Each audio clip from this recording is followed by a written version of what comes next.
10 de maio de 2017. Com ajustes na equipe campeã paulista, Corinthians joga contra a Universidade Chile para passar de fase.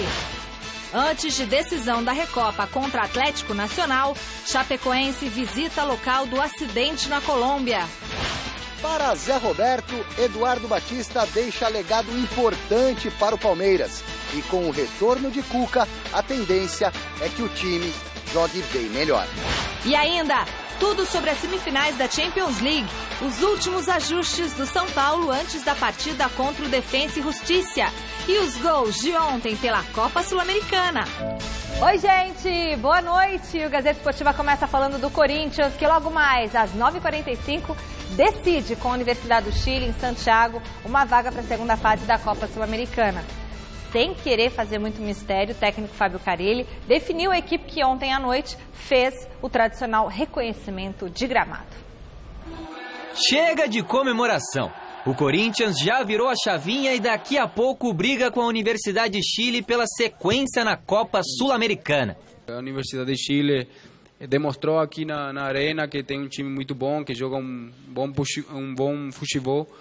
Eu acho que vai ser difícil, mas a gente vai manter essa tática que a gente tem de estar bem organizado, de ser compacto e defender o resultado que a gente conseguiu aqui.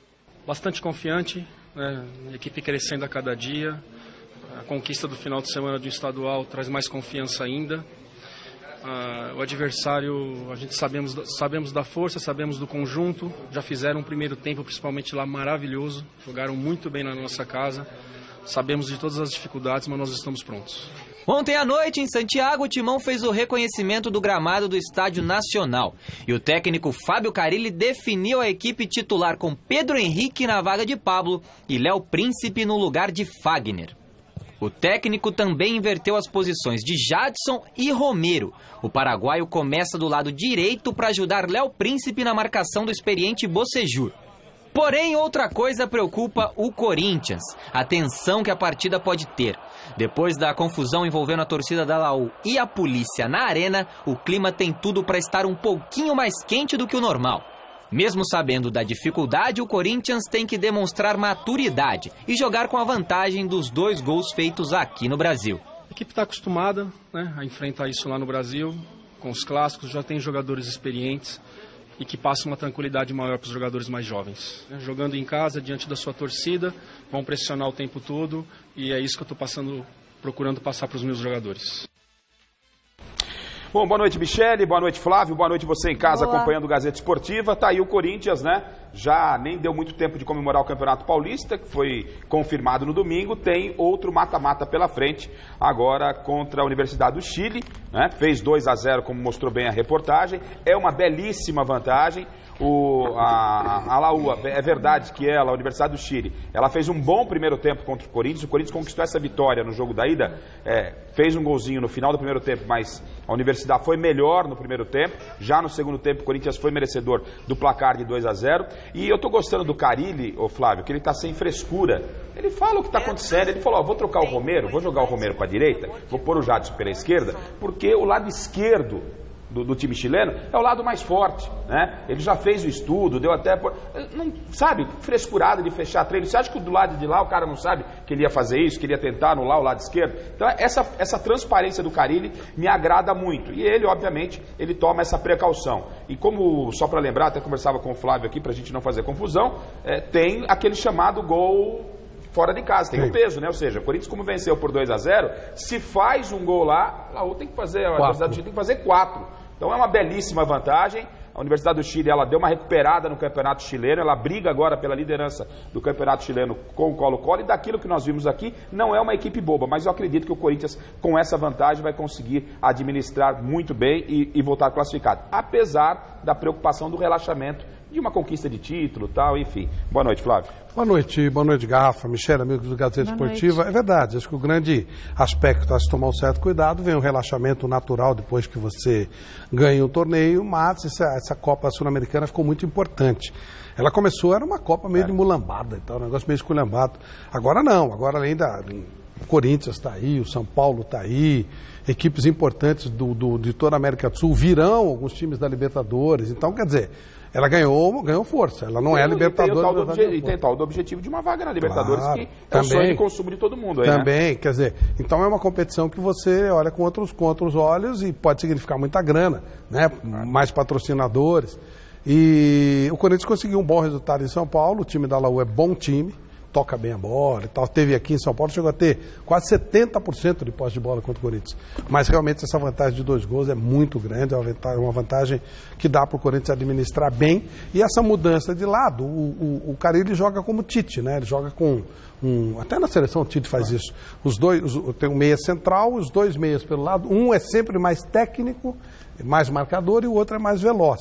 Na seleção brasileira ele faz isso, ele coloca o Felipe Coutinho de um lado e o Neymar bem solto do outro. Exato. No Corinthians ele fazia do mesmo jeito. E agora você vê aí, o Jadson é o mais técnico e o Romero mais solto. Quando ele inverte, ele muda só o lado, mas a ideia de jogo não muda. E melhora a marcação do lado mais forte do adversário. E o fato do Fagner não tá suspenso, e do Pablo tá com sinusite também não jogar, vocês acham que complica para o Corinthians? É diferente, né? O Fagner, ele tem um nível de experiência melhor, mas assim, em termos de estratégia tática, não. O Fagner sobe muito, o Léo Príncipe também, mas aí precisa tomar mais cuidado pelo nível dos jogadores, que é inferior, claro. E muda a qualidade técnica, né? Comparando. Bastante. O Léo Príncipe, talvez, da garotada aí, é o que ainda está devendo. Vamos dar mais uma observada. Talvez pode até ser emprestado no brasileiro. Está atrás no lateral direito, tem a possibilidade da contratação do Cicinho. Do Cicinho. Não é? Cicinho lá da Ponte, do Santos, enfim. Na Romênia, agora na Bulgária. Pode ser que apareça aí, não sei se é uma boa solução para complementar o elenco,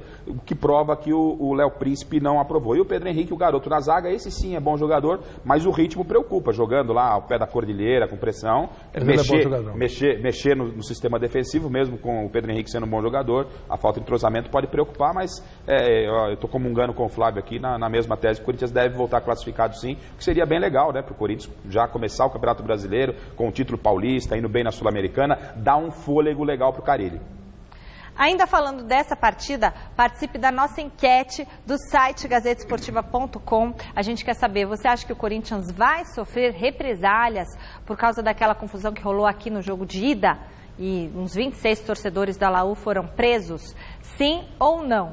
Se bem que a briga foi com a polícia, mas começou com uma briga com a torcida do Corinthians, mas depois foi mais uma briga com a torcida, com a polícia, né? Começou com uma briga com a torcida do Corinthians, depois virou uma briga com a polícia. O Corinthians vai sofrer represálias lá? Eu particularmente acredito que não, né? Foi um lance isolado, não foi do Corinthians com os chilenos, foi dos chilenos com o pessoal da polícia, e tinham chilenos, inclusive, muitos deles moravam aqui no Brasil, e pelo que a gente está acompanhando o noticiário desde ontem, quando o Corinthians lá chegou, nenhum clima de hostilidade, não teve aquela bobagem de foguetório na porta de hotel, então, até o momento, o clima é de tranquilidade, e acredito que vá assim, não deve ter uma torcida enorme o Corinthians lá não, o pessoal está focado em tentar fazer a equipe chilena reverter o quadro. Se for briga de quadrilha lá, diz que se dane, mas acho que o time não, que é o que interessa. Agora, se os caras que foram lá não tem o que fazer na vida, né, que é um dia de semana e tal, os caras que... Aí se forem 3, o problema deles, não tem problema nenhum, que se ferrem. Tá certo. Da bola redonda para a bola oval. Criado em 2004, o projeto Rugby para Todos tem transformado, através do esporte, a vida de milhares de crianças e adolescentes das periferias de São Paulo e do Rio de Janeiro. Alexandre Silvestre esteve em Paraisópolis, aqui na capital, para conhecer melhor essa iniciativa.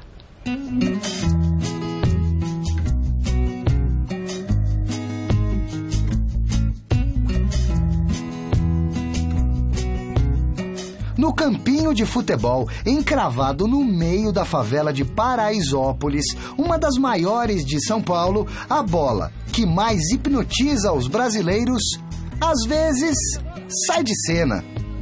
A ovalada também quica por aqui, passando de mão em mão, alimentando ideais, cavando caminhos. É um incentivo, sair fora das drogas, sair fora... não é isso? É uma inspiração, sim. O projeto Rugby para Todos foi plantado por aqui há 13 anos. Olha, a aceitação foi muito grande desde o começo, viu? A gente conseguiu liberação para usar o campo, né, de primeira, as pessoas, né, a pessoa que cuidava do campo já aceitou nossa presença aqui e os alunos na primeira aula tinham 100 alunos já. 200 praticantes por ano em média. Competição, educação, ocupação. Todo esporte carrega valores, mas no rugby você precisa praticar isso, você é obrigado a praticar os valores.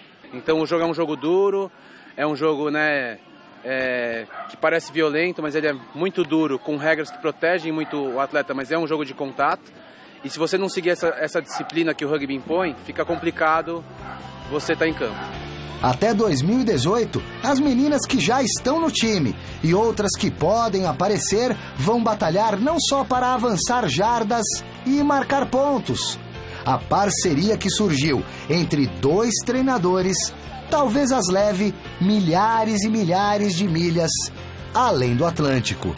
Um francês, uma brasileira, unindo 2 povos, 2 nações, 2 países bem distantes. 2 comunidades carentes, uma em Paris, a outra aqui em São Paulo. Tudo isso por um sonho. Teve uma oportunidade do Lucian, que é um professor que quis conhecer a gente, aí veio trabalhar com a gente ano passado, aí voltou para a França e depois voltou com novidade de novo para o Brasil, né? Ele está com um plano de levar um time feminino para jogar lá na França. E isso ano que vem só, então a gente já está trabalhando para viabilizar isso. Desde pequena, meu maior sonho é ir para a França. É mesmo? Para a França. Ó, você quer conhecer outro país? Quero, a França. 12 vagas a princípio, 15 dias de excursão, curso básico de língua francesa e intercâmbio de rugby com outras 12 jogadoras da periferia parisiense. Para concretizar o plano, o projeto precisa arrecadar pelo menos R$160 mil. Eu acho legal também nesse projeto é que as meninas não têm ideia do que é também a periferia em Paris. Tem uma imagem da França que eu acho para elas que vai ser só o Paris lindo, tudo, que elas vão conhecer outra realidade da França também, eu acho legal. Faz parte do planejamento trazer as francesas também para jogar no Brasil? Eu ia falar isso, com certeza tem a perspectiva de fazer uma volta, de essas francesas vir por aqui também. Brasileiras que, através da força de vontade delas e do rugby, querem sair da toca e explorar a vida com tudo que tem direito. Toda oportunidade que elas têm, elas vão para cima com unhas e dentes. Então é muito leoa no sentido geral da palavra. Aqui elas encontraram a outra família delas. Elas têm os pais, as mães, mas as amigas delas aqui, as jogadoras que jogam com elas, fazem parte da família delas.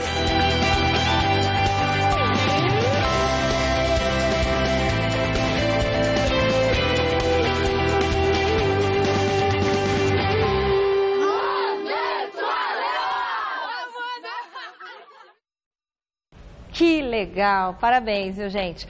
Vôlei pelo Mundial de Clubes Feminino, que está sendo disputado no Japão. A quarta-feira foi de maus resultados para o Brasil. O Rio de Janeiro acabou derrotado para o Vafbank da Turquia e acabou atual campeão, né, europeu por 3-1. O Osasco também não levou sorte contra o outro time turco. Olha lá o nome dele, Magrão. O Ekzazibasi Istambul. Também perdeu por 3-1, parciais de 25-21, 20-25, 25-16, 25-13, em pouco menos de 2 horas de partida. Apesar da derrota, o Osasco segue na vice-liderança do grupo e precisa vencer bem na última rodada o Voleiro Zurique, da Suíça, para se classificar para as semifinais do Mundial de Clubes. Surf, hoje rolou o segundo dia de competições da etapa mundial do Rio de Janeiro. Devido às condições do mar, somente 4 baterias da repescagem entraram na água. Logo na primeira, o brasileiro Iago Dora, de apenas 20 anos, surpreendeu e despachou o norte-americano Colorri Andino, atual 5º colocado no ranking mundial. Além dele, Gabriel Medina também avançou no duelo com o compatriota Jesse Mendes, né? Ele conseguiu encontrar boas ondas e está garantido no 3º round da competição. Ó. E definidos os finalistas da Champions League, como havia vencido a partida de ida por 3-0, agora há pouco o Real Madrid eliminou o Atlético ao perder por 2-1. Já na outra semifinal, a Juve venceu novamente o Mônaco e se garantiu na decisão em Cardiff, no País de Gales. No Campeonato Brasileiro, craques do passado se reuniram para matar as saudades da bola e aproveitaram para fazer uma avaliação sobre o que as equipes paulistas podem fazer no Brasileirão. Veja com Adriano Dolfi. Aquecimento para o Brasileirão. Que tal craques que passaram pelos grandes clubes de São Paulo falando sobre a expectativa para o torneio? Começamos com o Santos, atual vice-campeão brasileiro. e o tricolor paulista, com a era Rogério Ceni sob desconfiança, não pelo treinador, mas devido ao elenco limitado. Eu acho que o São Paulo tem bons valores individuais, não tem um time formado. Então acho que a dificuldade do São Paulo no Brasileirão vai ser muito maior por conta disso, né? Acho que o Rogério precisa ajeitar a defesa, que tem mostrado no Paulistão uma dificuldade muito grande, né? Então acho que o problema do São Paulo, a gente sabe, não é o ataque, é a defesa. O Corinthians, que se acostumou a comemorar títulos sob o comando de Tite, tem um discípulo no banco de reservas e chega credenciado pelo torneio conquistado no Campeonato Paulista. O Corinthians vai disputar, vai entrar para realmente buscar a Libertadores, né? O objetivo do corintiano é esse, chegar a Libertadores no ano que vem, e o Corinthians vai brigar, para brigar ali entre quarto, quinto lugar, terceiro, mas vai brigar. O importante é que vai brigar. Agora, título a gente não sabe, porque é complicado. Agora, no papel tem muito time bom. Agora, dentro de campo, vamos ver, né? E vamos torcer que o Corinthians chegue aí, pelo menos na Libertadores. O velho Vamp fez até uma análise mais completa e, claro, irreverente sobre os favoritos ao título. O Atlético Mineiro é um cavalo paraguai que todo ano todo mundo fala que vai chegar e na hora certa pipoca. O Inter não está, Série B estão os 5 grandes de São Paulo, contando com a Ponte, Flamengo, Cruzeiro e Grêmio. Já o Palmeiras, atual campeão brasileiro, chega para o torneio de técnico novo. Quer dizer, nem tão novo assim. Cuca retorna ao clube menos de 5 meses depois de conquistar o troféu no ano passado. Essa mudança de técnico é uma coisa que acontece no futebol brasileiro. Os grandes times têm que ganhar sempre e não conseguem ganhar. As vitórias acontecem, mas temos empates, temos derrotas, então o futebol é assim. Acho que com a saída do Cuca, o Palmeiras trouxe um treinador que acho que não estava preparado para o Palmeiras, o Eduardo Batista. Tinha que ter trazido um Leverkusen, um modelo Luxemburgo, uma coisa assim, entendeu? De nível. Agora, com o Cuca, todo mundo sabe, o cara é unanimidade, né, meu? Foi campeão brasileiro ano passado, é um bom treinador, já demonstrou isso em vários times que passou. Então o Palmeiras hoje tem um melhor elenco do futebol brasileiro e com o Cuca pode formar o melhor time do Campeonato Brasileiro também.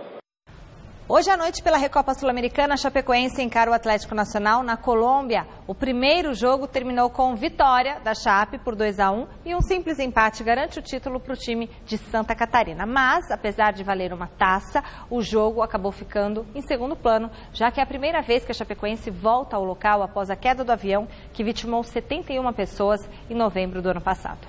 Pouco mais de 5 meses após a tragédia no voo da Chapecoense, a equipe catarinense retornou a Medellín para a disputa do jogo de volta da Recopa Sul-Americana. Os sobreviventes aproveitaram a oportunidade para uma peregrinação pelos locais que marcaram aquele fatídico dia 28 de novembro de 2016. A primeira parada de Neto, Follman, Alan Ruschel e Rafael Renzel foi no Hospital São Vicente, para onde foram conduzidos após o resgate. A emoção tomou conta do encontro com a equipe médica. Follman também reencontrou pela primeira vez o policial Nelson Castrillon, responsável pelo resgate do goleiro. E eu quero aqui agradecer de coração mesmo por tudo que você, Nelson, fez por mim naquela noite. Dizer que eu estou muito feliz e falo com orgulho que hoje eu estou bem, graças a Deus, graças a vocês que foram anjos que Deus colocou em nossas vidas. Então eu estou muito feliz mesmo. Logo em seguida, a comitiva seguiu para a região de La Unión e percorreu a sinuosa trilha até o Cerro Gordo, local onde o avião caiu, deixando 71 mortos. A ideia era tentar entender um pouco mais sobre tudo o que aconteceu naquela madrugada, além de mais uma vez agradecer aos socorristas que foram fundamentais para que a tragédia tivesse sobreviventes. Muito difícil, o trabalho dos socorristas foi muito grande e hoje compreendo um pouco mais porque muitas pessoas morreram.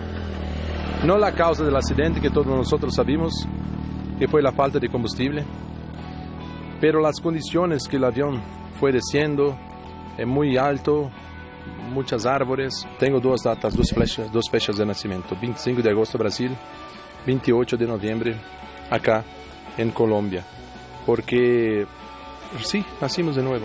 Não há outra explicação. Milagre de Deus, um renascimento. O confronto entre Atlético de Medellín e Chapecoense acontece logo mais, às 15 para as 10 da noite, no estádio Atanásio Girardot. onde serão realizadas mais homenagens às vítimas e aos sobreviventes da tragédia. A Chapecoense vai estar em São Paulo a partir de sexta-feira, vem jogar com o Corinthians, né, na abertura do Campeonato Paulista para os times do Brasil.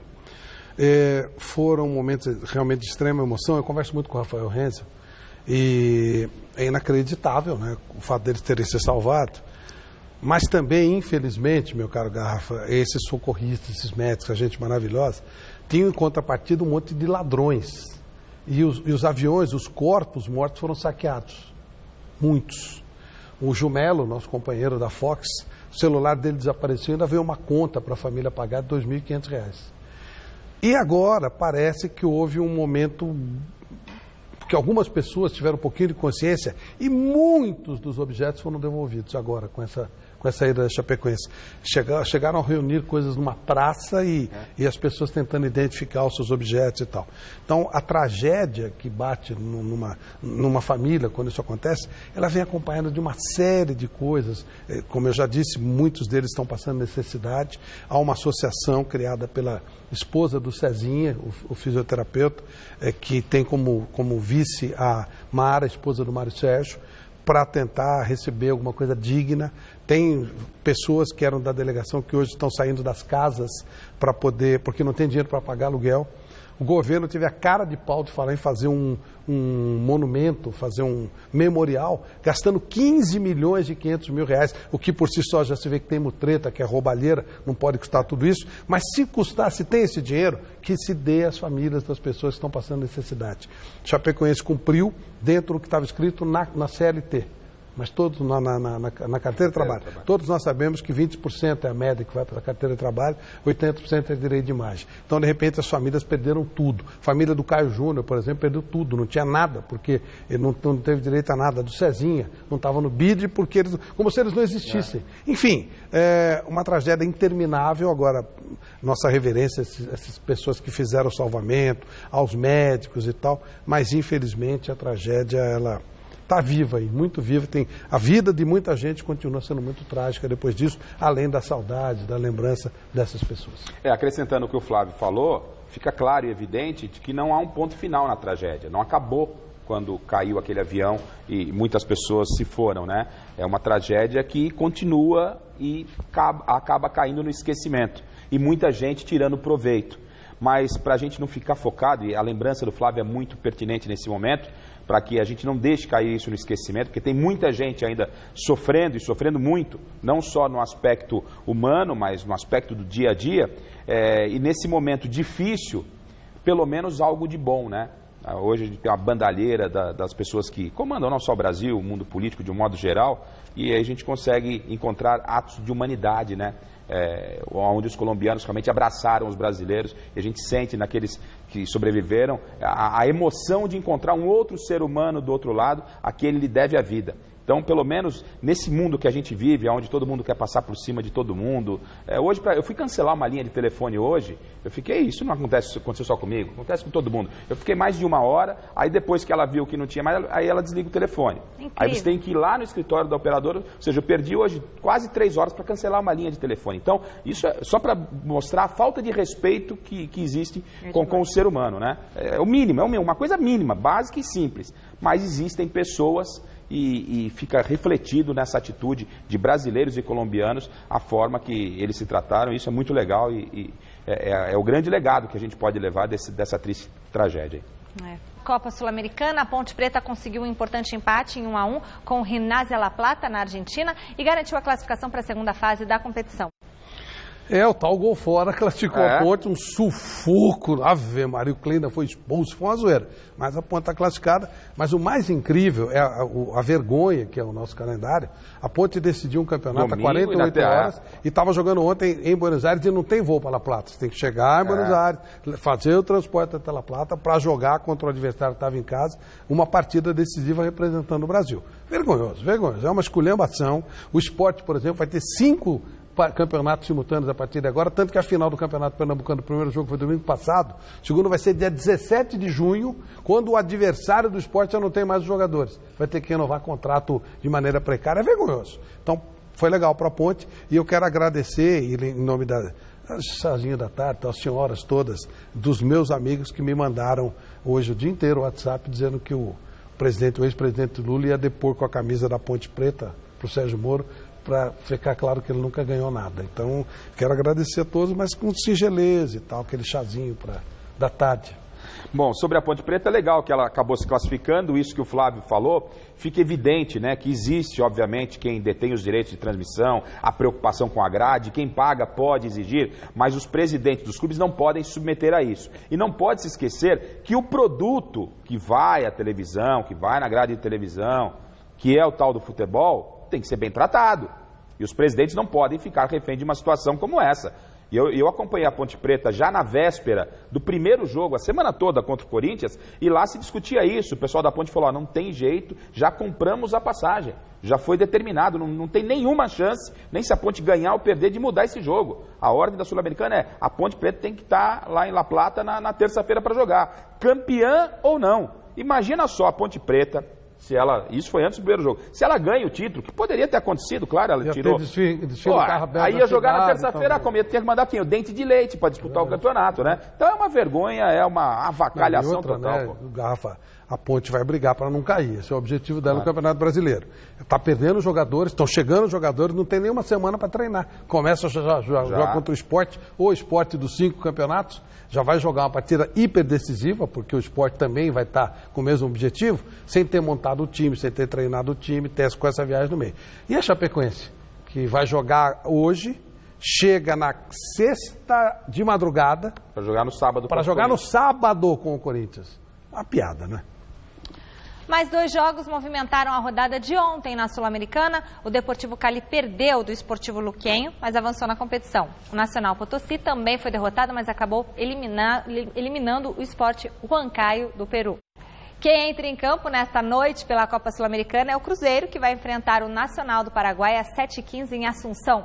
No primeiro jogo, deu vitória da Raposa 2-1. A ordem agora é esquecer o título perdido para o Atlético na final do Campeonato Mineiro e garantir a classificação para a sequência da competição. O zagueiro Léo e o lateral esquerdo Diogo falaram da expectativa para enfrentar os paraguaios. É uma competição importante, você sendo campeão dessa competição te dá uma vaga a Libertadores. Então, assim como a torcida, nós também está querendo passar por essa imagem negativa que tivemos do último jogo, né? Pela derrota. Essas competições, os jogadores são aguerridos e nós temos que encarnar esses tipos de atleta, aguerridos, brigar o tempo todo, né? Porque se for diferente disso, nós vamos perder. Então a gente já tem que entrar ligado, saber que é uma competição que é guerra, né? E temos que dar nosso melhor. Uma equipe de característica sul-americana, a arbitragem também é uma característica diferente, não dá qualquer faltinhas. É um ritmo diferente de jogo, difícil, né? A gente espera dificuldade também, mas só que a gente tende a entrar com total atenção, prevenido com essas situações de arbitragem, de coisa, imprimir o nosso ritmo também em campo para que a gente possa conquistar o nosso objetivo, que é vencer. A bola vai rolar nessa noite também pela Copa do Brasil. Flamengo e Atlético Goianiense fazem daqui a pouquinho às 7h30 no Maracanã o primeiro confronto pelas oitavas de final. O técnico Zé Ricardo não divulgou a equipe titular, mas deve poupar alguns jogadores. Depois do título carioca no último final de semana, o Flamengo começa uma nova etapa no ano. Daqui a pouco, às 7h30 no Maracanã, a equipe de Zé Ricardo estreia na Copa do Brasil contra o Atlético Goianiense. Para o lateral Trauco, esse duelo terá que ser disputado com sabedoria. Esta partida tem que ser muito inteligente. É um mata-mata. Temos que jogar com o resultado em todo momento. Mais difícil do que passar nesse corredor formado pelos jogadores durante o treino é superar a maratona de jogos importantes do calendário rubro-negro. Alguns titulares devem ser poupados no confronto de logo mais, porém Trauco está disponível. Obviamente as últimas partidas me deixaram cansado, mas se o professor quiser que eu jogue, posso atuar os 90 minutos sem problemas. Depois do confronto contra o Atlético Goianiense, o Flamengo volta a trabalhar para uma outra estreia, contra outro Atlético. No sábado, pelo Campeonato Brasileiro, o time da Gávea recebe o Galo Mineiro, novamente no Maracanã. Depois de vencer o Paysandu no jogo de ida por 2-0, o Santos volta a enfrentar a equipe de Belém do Pará, logo mais às 9h45 no Mangueirão. O atacante Bruno Henrique falou da expectativa para essa partida. Sem a presença de Dorival Júnior, que só chegou a Belém do Pará na tarde de hoje, o Santos realizou ontem um treino no CT do Paysandu, adversário de logo mais no estádio do Mangueirão, pela segunda partida das oitavas de final da Copa do Brasil. Segundo o atacante Bruno Henrique, o time da Baixada vai ter que aguentar uma pressão inicial do Papão. A gente vai ficar precavido ali atrás, a nossa defesa, todos os outros companheiros, para a gente sair no contra-ataque. Temos um contra-ataque muito veloz e eles vão ter que ficar bem precavidos também na parte de trás, porque a gente tem jogadores de qualidade, Ricardo, Lima, Bueno e outros jogadores também que se eles não preocuparem com nós lá da frente, eles vão ter um pouquinho de dor de cabeça. No primeiro confronto entre os dois times, o Peixe venceu por 2-0 na Vila Belmiro e garantiu uma boa vantagem, mas o jogo de daqui a pouco é encarado de forma séria no elenco alvinegro. Todos vêm motivados porque é uma camisa muito pesada, onde jogou Neymar, Robinho, entre os outros jogadores, e todos que estão aqui, tenho certeza que estão bastante satisfeitos e está querendo ganhar seu espaço dentro do Santos, fazer história no Santos,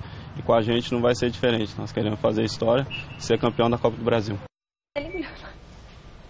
Outro exemplo aí, Flávio, o Paysandu, né, ganhou o Campeonato Paraense, e a gente sabe que o povo paraense não tem, pode ter fanático igual o paraense para futebol, mas mais que eles não tem. Então a festa lá deve ter virado até agora, e ganhou do Remo, que é o grande rival. Então o Santos pega um adversário com uma vantagem de 2-0, que é campeão paraense, que vem de uma comemoração, mas não espere moleza, porque o Papão vai vir babando, mas entendo que o Santos começou a crescer de novo, ele tem problemas, o Dorival, no meu entendimento, de elenco. Ele vai conseguir montar um time bom de novo, mas tem problemas de elenco para o Campeonato Brasileiro. Mas para hoje, entendo que o Peixe deve voltar classificado. Eles vão até fazer o jogo no Mangueirão, né? Porque espera-se um grande público, o Santos é realmente uma atração. No jogo aqui em São Paulo, foi em Santos, complicado. Foi duro pra caramba esse jogo, foi muito difícil. Torcida vaiou. O bicho pegou. Mas acho que o Santos pode até perder o jogo, não creio que perca a classificação não. Mas que a coisa pegou aqui, pegou. O Paysandu não é um time ruim não. Agora vamos falar do Palmeiras. Pois é, o centroavante Alexandro está de saída do Verdão rumo ao Coritiba. Durante essa semana, o atacante deve fazer exames e assinar com o clube paranaense. A negociação consiste com o Palmeiras aí, né, ainda pagando os salários do atleta até o final do ano, em troca de abatimento da dívida pela transferência do meia Rafael Veiga. Outro que pode sair em breve é o zagueiro Vitor Hugo, que tem proposta da Fiorentina da Itália. Enquanto uns podem deixar o clube, o Cuca aproveita para redescobrir o ambiente palmeirense. Esse caminho o Cuca conhece muito bem. Sente-se hiper à vontade na academia. Tem intimidade de sobra com quase todo mundo. Um retorno que parecia inevitável. Ele veio muito motivado e eu acho que ele volta a fazer esse retorno do Cuca. Eu acho que vai ser muito importante e positivo tanto para ele como para nós jogadores, porque na primeira vinda dele, ele não conhecia praticamente quase ninguém do elenco, né? Motivado e cheio de inovações, ou repetirá a fórmula de sucesso? Não faço ideia.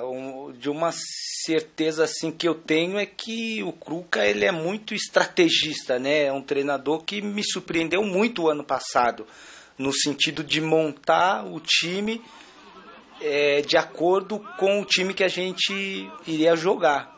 Eu acho que ele tem diversas possibilidades de fazer um time muito bom e competitivo. Cuca talvez leve em consideração um legado deixado por seu antecessor. Eu acho que a compactação que a gente treinava todos os dias foi uma coisa positiva que o Eduardo trouxe para o nosso time, né? Eu acho que a compactação das linhas, eu acho que foi um fator assim importante para o nosso time, né? Para o experiente Zé Roberto, a queda do Eduardo Batista não surpreende. Coisas do futebol brasileiro. Mas, sem dúvida, a pressão sofrida pelo professor desde quando ele chegou aqui ao Palmeiras na virada do ano foi exagerada. Passou do ponto.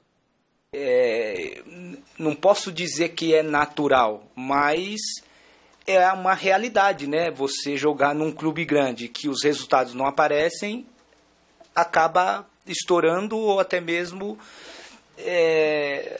tirando um treinador e esse é o cenário brasileiro. Foi precoce a troca de treinador. Nos clubes que eu joguei na Europa, é muito difícil você trocar um treinador quando se inicia uma competição, independente do resultado, independente do momento do clube. A volta de Cuca, no mínimo, traz uma paz momentânea, reduz a pressão. Vocês da imprensa, os torcedores, conhecem o time que o Cuca montou ano passado, conhece a forma que o Cuca monta o time, da forma que o time do Cuca vai jogar ou jogou ano passado. Então a expectativa é que o time jogue da forma que jogou o ano passado ou de repente até melhor. Então essa pressão ela acaba diminuindo um pouco. Controlar a situação, jogar melhor e com mais leveza. Missões para Cuca no comando do Palmeiras. E aí, Flávio? Acho que realmente as coisas foram mal planejadas no Palmeiras nesse começo. Ou não se traz um novo treinador e se espera os 6 meses do Cuca, ou prestigia o trabalho, dá um tempo ele fazer aquilo que o Zé Roberto falou. Isso não existe em nenhum cenário grandioso do futebol e não dá para você mudar tudo que se pensa. Agora veja que situação, o jogador ano passado tinha toda uma estratégia do jogo, aquela marcação individual, que é uma marca do Cuca, poucos técnicos hoje fazem isso no mundo, né? Pode-se dizer assim, mas o Palmeiras fez e funcionou, ganhou bem o campeonato do ano passado. Aí o Eduardo vem e começa a colocar as ideias dele, ele falou até aqui no Mesa Redonda, que basicamente ele queria mudar o sistema de marcação, porque ele queria uma marcação mais por zona, ele fez uma parte mista para poder adaptar. Aí o time começa a tentar assimilar, faz 4, 5 meses que o time está fazendo isso. Aí volta o Cuca e começa tudo de novo da maneira anterior, quer dizer... É complicado, né? É complicado. É realmente uma coisa sui generis, é só no futebol brasileiro que acontece. É a cultura, certo ou errado, infelizmente é a cultura, os dirigentes, quando se sentem pressionados, acabam cedendo às pressões, e aí volta o Cuca. Ontem eu até falava da importância da volta do Cuca, né? E com todo o respeito que o Eduardo merece, eu não entendo que o Eduardo foi culpado desse momento do Palmeiras. Culpado quem o contratou. Não pelo Eduardo, que é um técnico promissor, mas entendia que o Eduardo, já no ato da contratação, não estava preparado para dirigir o Palmeiras. Agora, o que chamou a atenção na entrevista do Zé Roberto é o seguinte, né? A gente deve ter tanto picareta por aí trabalhando, que quando aparece alguém que apresenta algo diferente, o cara se espanta. Que aí o Zé Roberto disse assim, né? Nossa, o ano passado nós ficamos impressionados com o Cuca, que tinha algumas alternativas, montava o time de acordo com o adversário. O que deveria ser normal de qualquer treinador. Mas, ou seja, tem tanta gente ruim por aí, que quando o técnico faz aquilo que tem que fazer, e é o que o Cuca faz, pela competência que tem, surpreende a boleirada, né? Então, de qualquer forma, é vida que segue. O Palmeiras, obviamente, vai se sentir um pouco mais forte. Há um processo de adaptação. Por mais que o Cuca conheça esse elenco, não adianta achar que esse Palmeiras de domingo contra o Vasco vai ser o mesmo Palmeiras campeão brasileiro. Claro que não é assim. Não é assim. Esse imediatismo pode prejudicar muito. O Palmeiras tem já fase de oitavas de final pela frente na Libertadores. Palmeiras que abra o olho, o torcedor tem que entender que as coisas não são imediatas, não é no estalar de dedo. E mais que isso, né? Parar com essa história de que o Palmeiras tem que ganhar tudo. Ele tem que fazer bom trabalho, boa figura. Paulista já não ganhou. Não, isso assim, em Libertadores, por exemplo. Né? O brasileiro, sim. Acho que o Palmeiras ele é o grande favorito pelo elenco que tem. Mas Libertadores, vamos fazer uma simulação, uma bobaginha. O Flamengo provavelmente será o segundo colocado no grupo dele. Sorteio. Vai ser sorteado primeiro contra segundo. Flamengo e Palmeiras caem no mesmo grupo. Primeiro jogo no Maracanã, segundo jogo na Arena do Palmeiras. O Palmeiras perde no Rio de 2-0. Resultado absolutamente normal. E ganha aqui por 3-1. Palmeiras está eliminado. Um abraço pro Gaiteiro. Qual foi a tragédia? O trabalho foi mal feito? Foi errado? Pode perfeitamente Claro. acontecer. 1-0 na Vila contra o Santos, 2-1 para o Palmeiras aqui. Normal. Com o Atlético Mineiro dá para acontecer isso. Precisa parar com esse negócio. Não existe magia, entendeu? Não contratou um mago. Então ele tem que fazer um bom trabalho e vai fazer. Mas baixa a bola. Estão criando uma expectativa maior do que talvez as pessoas possam colocar. Mas ele já sabia disso quando assumiu a bronca, né? Agora tem que dar conta. Hora de falar de São Paulo, que depois de um longo jejum sem jogos oficiais, volta a campo amanhã para decidir com o Defensa e Justiça quem avança para a segunda fase da Copa Sul-Americana. O repórter Fernando Gavini esteve no CT da Barra Funda acompanhando a quarta-feira do Tricolor. Mais uma vez, nesses 17 dias em que o São Paulo ficou sem jogar, o treino aqui no CT aconteceu com os portões fechados. Antes da atividade, quem conversou com os jornalistas na entrevista coletiva foi o lateral esquerdo Júnior Tavares, que revelou a ansiedade do time por voltar a competir e garantiu que a falta de ritmo de jogo não vai atrapalhar nesta quinta-feira pela Copa Sul-Americana no Morumbi contra o Defensa e Justiça da Argentina. A gente vem treinando muito forte todos os dias junto com o Rogério, junto com a comissão, os jogadores também se empenhando ao máximo. Então a gente vai fazer da melhor forma amanhã. Acaba pesando esses tempos que a gente ficou treinando, mas isso aí não é satisfação não. A gente vai chegar e vai fazer tudo que tem que fazer para chegar e jogar e ganhar o jogo amanhã. A gente está ainda muito ansioso pelo jogo. A gente não vê a hora de começar a partida, vestiu a camisa do São Paulo novamente para poder jogar. E amanhã as coisas vão sair naturalmente, tudo que o Rogério vem trabalhando no treino aí, para a gente chegar no jogo e fazer da melhor forma. O jogador falou também sobre os treinos fechados, que viraram praxe aqui no São Paulo. A gente vai trabalhando normal, é uma privacidade nossa, só que é um treinamento normal, que a gente sente mais à vontade. E para chegar na hora do jogo e dar tudo certo. A gente vem trabalhando tudo de forma correta, tudo que o Rogério passa para nós, para que seja tudo certo nos jogos. Depois das eliminações no Campeonato Paulista e na Copa do Brasil, respectivamente para Corinthians e Cruzeiro, o São Paulo volta a jogar uma partida de mata-mata no Morumbi. Nos dois duelos que eu citei, o tricolor acabou sendo derrotado dentro de seu estádio. Mas desta vez, Júnior Tavares garante que a história será diferente. A gente vai fazer de tudo para vencer, o que aconteceu no passado já passou, então a gente só pode reverter tudo isso amanhã nesse jogo e jogar da melhor forma para vencer. Disse ontem, todo mundo sabe disso, não é nenhuma novidade, São Paulo tem a obrigação de passar. Qualquer resultado que não seja a classificação do São Paulo, vai ter que chamar a diretoria do São Paulo, o Rogério lá para sentar para conversar, porque alguma coisa está errada. Não pode ser eliminado. Muito errado. Né? Não pode ser eliminado por uma equipe totalmente sem tradição nenhuma, desconhecida.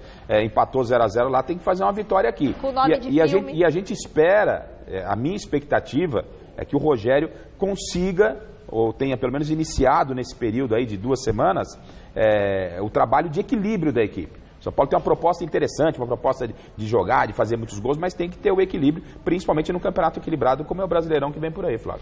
Eu gosto muito das ideias do Rogério, já falei isso muitas vezes. Entendo só que o elenco é fraco, tá? Dá para montar um bom time, mas elenco já fica mais complicado, vai precisar de reforços. E não estou entendendo nada, o São Paulo mudou o estatuto para colocar profissionais, para pagar as pessoas. O que eles fizeram? Colocaram pessoas que não são profissionais e remuneraram. Era para tirar os amadores e trazer profissionais, por isso tem que pagar. Aí eles pegaram os amadores, que continuam amadores, e recebendo. Dá para entender. Enfim. Resultado final da nossa enquete, o Corinthians vai sofrer represálias por causa da confusão que rolou aqui no jogo de ida. O que, Magrão? 75% sim, vai sofrer represálias. Vamos torcer para que isso não aconteça. O programa fica por aqui. A gente tem um encontro a seguir no Jornal da Gazeta. Eu te espero. Muito boa noite, Osmar Garrafa. Boa noite, Michele Janela. Muito boa noite, Flávio Prado. Sexta-feira. Um abraço. Sexta-feira, Flávio Prado com a gente. Beijo, até amanhã. Tchau. Confira nossos Instagrams, tá bom? Tchau.